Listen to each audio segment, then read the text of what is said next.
Hey there. So, have you ever felt like you're just stuck using single words in English when you really, really want to get a whole idea out? Well, you're in the right place. We're going to move past just knowing words and unlock what it feels like to be truly fluent. So, what's the big secret? It's actually a really simple but super powerful idea. This right here. This is the game changer. See, it's not about how many words you can cram into your brain. It's about learning how to string them together into the fixed phrases that native speakers use every single day without even thinking about it. Once you shift your focus from single words to whole phrases, that's when you start to sound natural and, really confident. The best way to think about this is like you're building a toolkit, right? You don't need every single tool that exists, just the essential ones you'll use over and over again. And that's what we're going to do today. We're going to build your essential English communicators toolkit piece by piece. Okay, first up, the politeness tool. This one is huge. Whether you're at work, out with friends, or just ordering a coffee, knowing how to be polite makes everything smoother. It helps you make a fantastic impression and just connect with people so much more easily. And it's all about these tiny little phrases that have a massive impact. Just look at the difference here. On the left, you've got, send me the report. It's a little harsh, right? It feels like a command. But just by adding could you at the start, the entire vibe changes. Suddenly, it's not an order anymore, it's a respectful request. It turns a command into a collaboration. Here's another classic. Saying I want can sound a little bit demanding, maybe even a bit childish, but watch what happens when you just swap it for I would like. The whole tone becomes more courteous, more polite. It's such a simple little upgrade, but it makes the whole interaction feel so much better. Saying no. This can be so tricky, can it? A flat no can feel really abrupt, kind of like you're slamming a door in someone's face.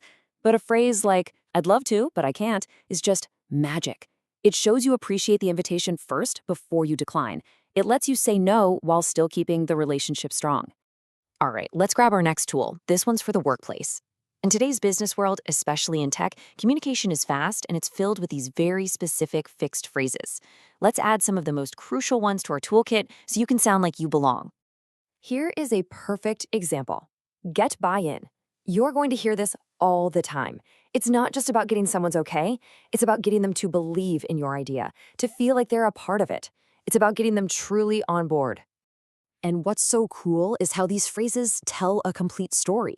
Right here in 3 little steps, you see a whole project unfold. You get the agreement, you start the work, and then you pass it to the next team. These aren't just phrases. They're the engine that drives a project forward. And here are a few more must-haves. Hop on a quick call. That's just a casual, modern way to say, let's talk. Get back to you is the professional way of saying, I don't know right now, but I'll find out. And look into it shows you're taking a problem seriously. This is what teamwork sounds like today. Tool number 3 is all about the art of conversation. It's not just about what you say. It's about building that connection, that rapport, especially when opinions differ. This tool is going to help you speak your mind clearly while still keeping everyone on the same team. Think of this table as your cheat sheet for any debate or discussion. On the left, you've got phrases to confidently share your thoughts.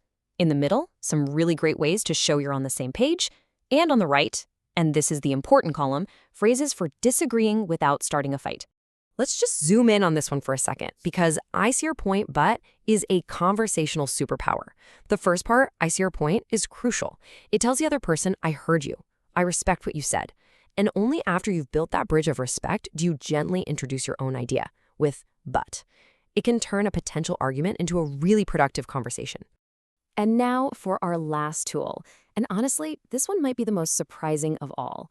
It's about all those little words and sounds that a lot of English learners think are mistakes, but are actually the secret ingredient to sounding truly natural. So, what do you think? When you hear someone say or like, is it just a bad habit? Does it mean they're not confident? Well, the answer might not be what you think at all. They're not mistakes. They have a name. They're called discourse markers. And guess what? Native speakers use them all the time. They're signals. Or well tells the listener, hang on, I'm thinking. They give your brain a second to catch up without creating that awkward, dead silence. They actually make you sound more fluent, not less. You see, fluent speech isn't a one-way street. It's interactive. It's not just the fillers you use when you're talking. It's also those little listening noises you make, like I see, right, Really? To show the other person you're totally engaged. And it's using those little comprehension checks, like, you know, to make sure your listener is still with you. All these little things are what make a conversation feel real and alive. So let's bring it all home. We've just put together a really powerful set of tools, each one designed to help you communicate in English with more confidence, more clarity, and more of that natural flow. And there it is. Your toolkit is complete.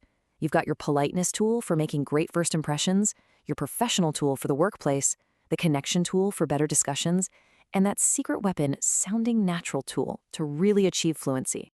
Okay, but this is the most important part of all. Having the tools is great, but you've got to use them.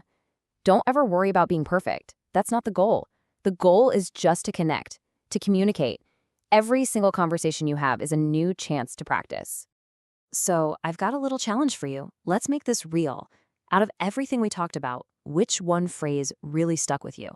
Just pick one and commit to using it in a real conversation today. That's how it starts. Thanks so much for building your toolkit with me.